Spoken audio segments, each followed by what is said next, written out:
affectionate and generous with your time. More unconditionally loving and accepting of those who are different from you and the journey that everyone's on. And allowing yourself to be free. This is the summer.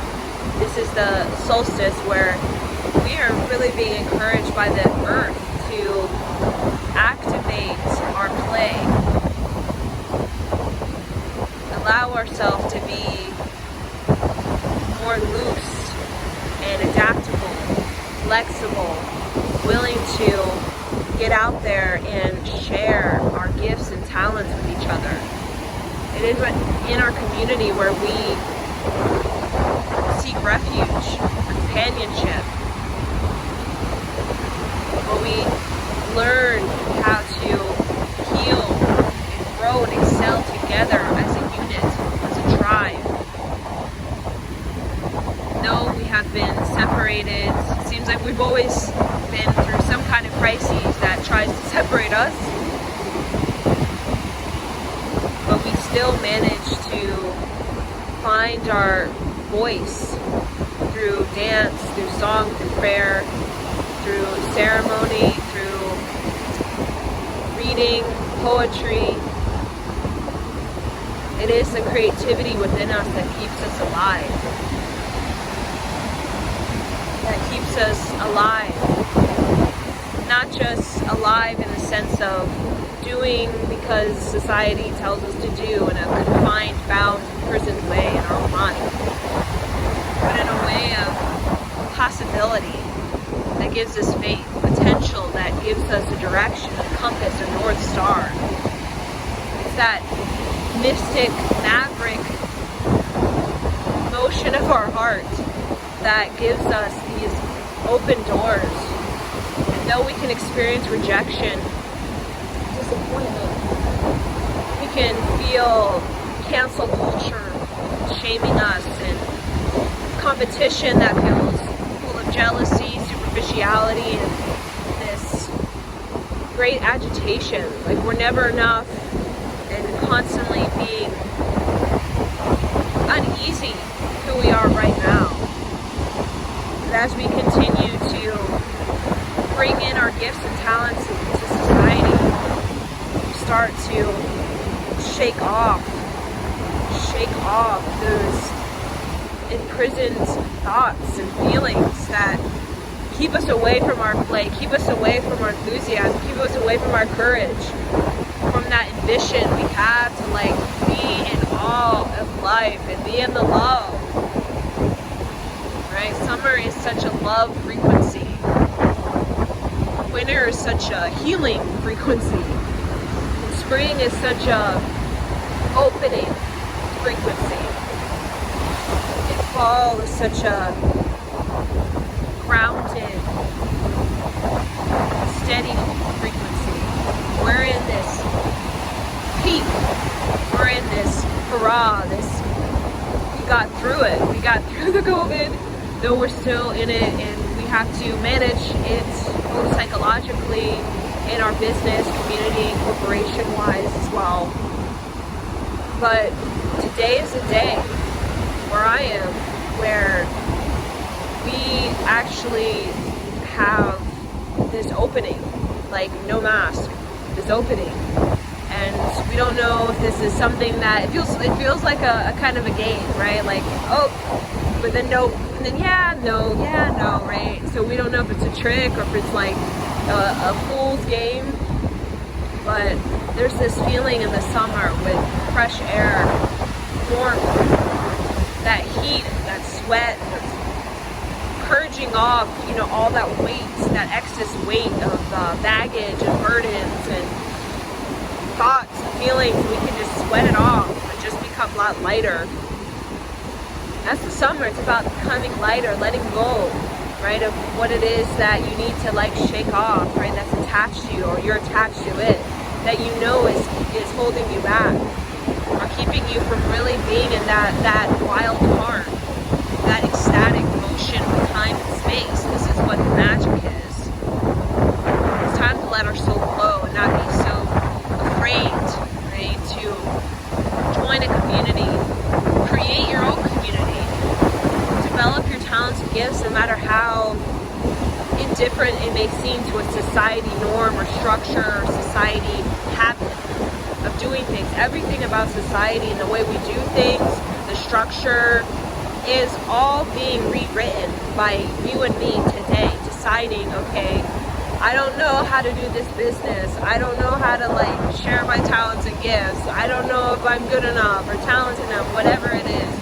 But I'm just gonna try to practice and perfect and allow myself to move with the flow of the universe in prayer, that I'm gonna be in this possibility and this opportunity to maybe showcase myself or showcase another that is gonna help me to bring in this new economy in my life, and the economy for this planet, and not just for this country that we're in or whatever country you're in, but create a continuity, create a blueprint. You know, it's like we're the frontiers. If you're listening to this, you're the frontier, you're the pioneer.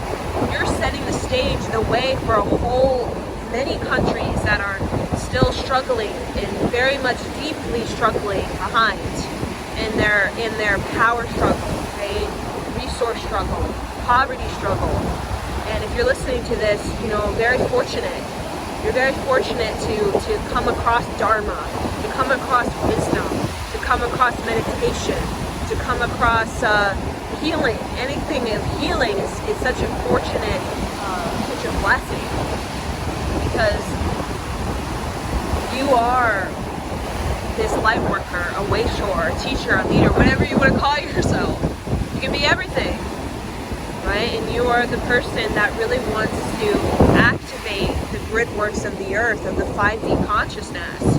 And 5D consciousness is not something that's becoming like some spiritual new age jargon or something. Like, it's becoming more introduced to all kinds of industries, all kinds of institutions or structures that govern our society. It's becoming a new way of relating to the energy of our body, the energy of the earth, which will provide us renewable energy that's not big tech energy, right? It's more Nikola Tesla vibe, right? Which he was very natural, very, you know, into the earth, right? He was very, very much into the earth with just a real scientific mind, right? Intellect.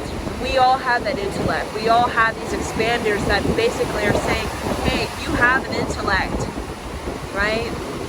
Don't get wrapped up in the illusions and the delusion and the propaganda of it all, right?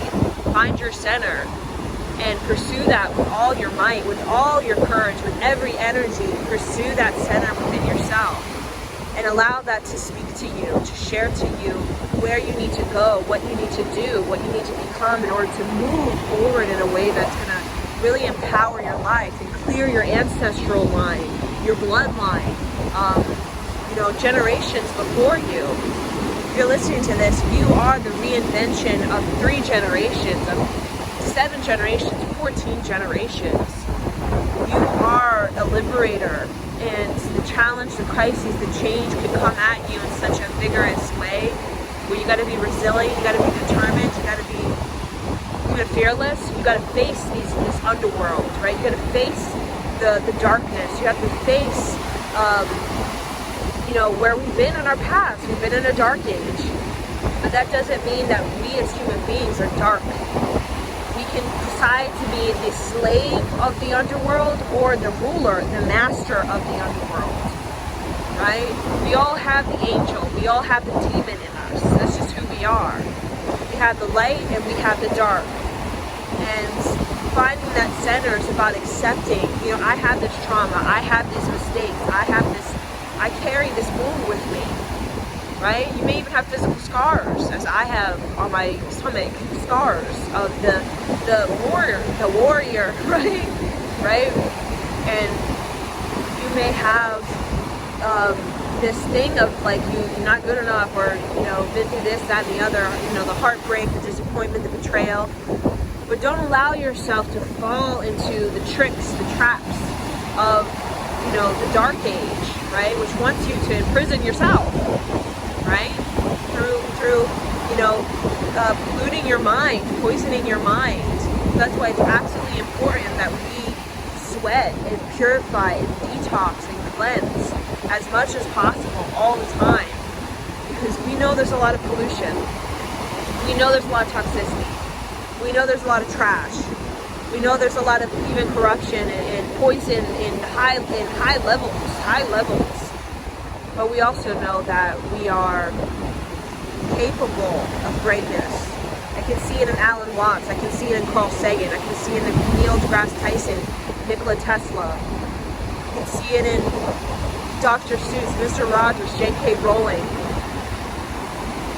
Michelle Gordon, Leanne Peters. These are all kind of examples, expanders of people who are just so many that are, despite the crises that is always going on everywhere all the time, still manage to show up and do what they had to do to get them the romance of their life and see if they can really find some real intimate, meaningful, powerful, creative offering and sharing to the collective. So what is your creative offering and sharing to the collective? And let it be as fearless, as big-hearted. Let it be as, shameless. If you feel, whatever it is, allow yourself to experiment, explore. It may feel dark, it may feel scary, it may feel overwhelming, it may feel intense. But as you start to move with it more, you're going to start to feel more confident. You're going to start to feel more comfortable with the edginess, with your edges, the rigidness, the hardness, the softness, right? The brokenness, fragmentedness, the misplacedness, the fearness, the fearlessness. And it's all going to kind of come together more in a rhythmic dance instead of a power struggle, a push and pull, a battle with yourself. Let's mend the battle. Let's relax the battle inside, and let's move more into this this wholeness, this integration, this, you know what, I'm human, I have the angel, I have the demon, so does everyone else, and I'm going to find that center within myself on behalf of all these human beings on this planet, all the sentient beings, as a real relentless pursuit of really reshaping the world in an image that is visionary. So this is the summer solstice transmission for your pounding heart and soothing mind.